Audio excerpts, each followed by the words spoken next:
Hi friends, Sai Satcharitra 18 మరియు 19 అధ్యాయాల్లో శ్యామ హేమత్ పంత్కు శ్రీమతి రాధాబాయి దేశ్ముఖ్ గారి కథ చెప్తున్నారు. రాధాబాయి అనే ఒక ముసలమ్మ ఉండేది. ఆమె కాసాబా దేశ్ముఖ్ గారి తల్లి. బాబా ప్రఖ్యాతి విని ఆమె సంగమనేరు గ్రామ ప్రజలతో కలిసి షిరిడీకి వచ్చింది. బాబాను దర్శించి మిక్కిలి తృప్తి చెందింది. ఆమె బాబాను గాఢంగా ప్రేమించింది. బాబాను తన గురువుగా చేసుకుని ఏదైనా ఉపదేశం పొందాలని నిశ్చయించుకుంది. ఆమెకి ఇంకేమీ తెలియదు. బాబా ఆమె సంకల్పాన్ని ఆమోదించక తనకు మంత్రోపదేశం చేయనిచో ఉపవాసం ఉండి చచ్చిపోవదునని మనోనిశ్చయం చేసుకుంది. ఆమె తన బసలోనే ఉండి భోజనం నీరు మానివేసింది. అలా 3 రోజులు గడిచింది.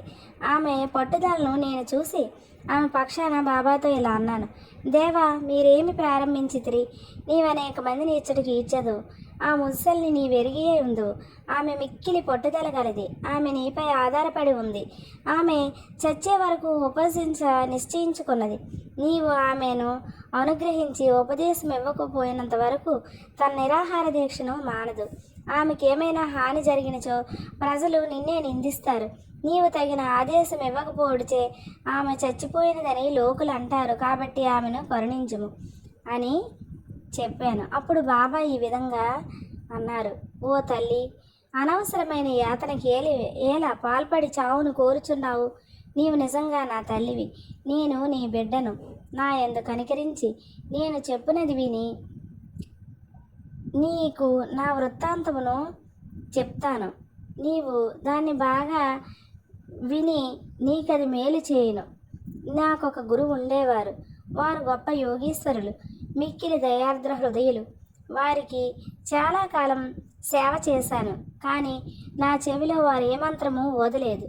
నాకు వారిని వదిలిపో తలంపే లేదు. నేను వారితోనే ఉండుటకు, వారి సేవ చేయుటకు, వారి వద్ద కొన్ని ఉపదేశాలను గ్రహించుటకు నిశ్చయించుకున్నాను. కానీ వారి మార్గం వారిది.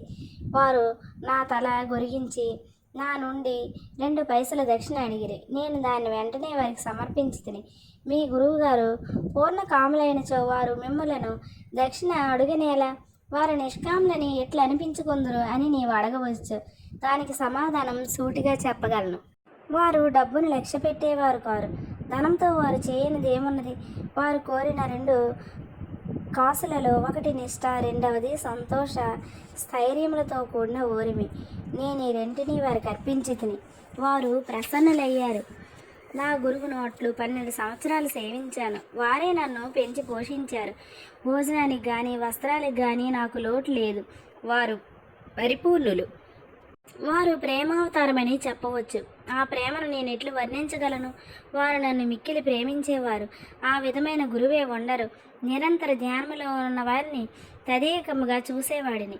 మేమిద్దరము ఆనందములో మునిగేవారం. రాత్రింబవళ్ళు నిద్రాహారాలు లేక నేను వారి వైపు దృష్టి నిగర్చి తిని వారిని చూడనిచో నాకు శాంతి లేదు. వారి ధ్యానము, వారి సేవ తప్ప నాకు ఇంకొకటి లేదు. వారే నా ఆశ్రయం. నా మనస్సు ఎల్లప్పుడూ వారి యందే నాటుకొని ఉండేది. ఇదియే వారు అడిగిన దక్షిణలో 1 పైసా. సబూరి అనునిది 2వ పైసా. నేను మిక్కిలి సంతోషంతో చాలా కాలం కనిపెట్టుకొని వారి సేవ చేసి తిని ఈ ప్రపంచమనే సాగరమును సబూరి అను ఓడ నిన్ను సురక్షితంగా దాటించును. సబూరి అనేది అత్యంత ఉత్తమ లక్షణం. అది పాపాలన్నింటినీ తొలగించును, కష్టాలను పారద్రోలును, అనేక విధముల అవాంతరములను తొలగించి భయమును పారద్రోలును, తుదకు జయమును కలిగించును. సబూరి అనేది సుగుణాలకు గని, మంచి ఆలోచనకు తోడు వంటిది.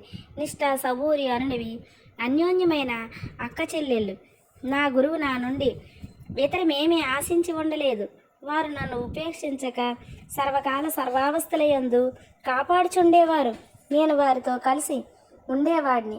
ఒక్కొక్కప్పుడు వారిని విడిచి ఉండనా వారి ప్రేమకి ఎన్నడూ లోటు కలగలేదు. వారు తమ దృష్టి చేతనే నన్ను కాపాడుచుండేవారు. తాబేలు తన పిల్లలను కేవలం తన దృష్టితో పెంచినట్లు నన్ను కూడా నా గురువు తమ దృష్టితో పోషించేవారు. తల్లి తాబేలు ఒక ఒడ్డున ఉంటుంది, బిడ్డ తాబేలు 2వ ఒడ్డున ఉంటుంది. తల్లి తాబేలు పిల్ల తాబేలుకు ఆహారం పెట్టుట కానీ పాలిచ్చుట కానీ చేయదు. తల్లి తన పిల్లలపై తన దృష్టిని పోనిస్తుంది. పిల్లలు ఎదిగి పెద్దవి అవుతాయి. అలాగే మా గురువుగారు కూడా తమ దృష్టిని నా యందు నిలిపి నన్ను ప్రేమతో కాపాడారు. ఓ తల్లి, నా గురువు నాకు మంత్రం ఏమీ ఉపదేశించలేదు. అటువంటప్పుడు నేను నీ చెవిలో మంత్రం ఎలా ఓదగలను? గురువు యొక్క ప్రేమమయమైన తాబేలు చూపే మనకు సంతోషం ఇస్తుంది. మంత్రము కానీ ఉపదేశము కానీ ఎవ్వరి వద్ద నుండి పొందటానికి ప్రయత్నించకు. నీ ఆలోచనలు, నీవు చేయ పనులు నా కొరకే వినియోగించు. నీవు తప్పక పరమార్థాన్ని పొందుతావు. నా పైన సంపూర్ణ హృదయంతో చూడు. నేను నీ వైపు అలాగే చూస్తాను. ఈ మసీదులో కూర్చొని నేను నిజమే చెప్తాను. నిజం తప్ప మరేమీ మాట్లాడను. ఏ సాధనలు కానీ 6 శాస్త్రాల్లో ప్రావీణ్యం కానీ అవసరం లేదు. నీ గురువు నందు ప్రేమ విశ్వాసాలు ఉంచుము. గురువే సర్వమును చేయువాడని, కర్త అని పూర్తిగా నమ్మకము. ఎవరైతే గురువు యొక్క మహిమను, గొప్పతనమును గ్రహిస్తారో, ఎవరైతే గురువుని బ్రహ్మ విష్ణు మహేశ్వర స్వరూపుడని ఎంచుతారో వారే ధన్యులు. ఈ ప్రకారంగా ఉపదేశించి బాబా ఆ ముసలమ్మను ఒప్పించెను. ఆమె బాబాకు నమస్కరించి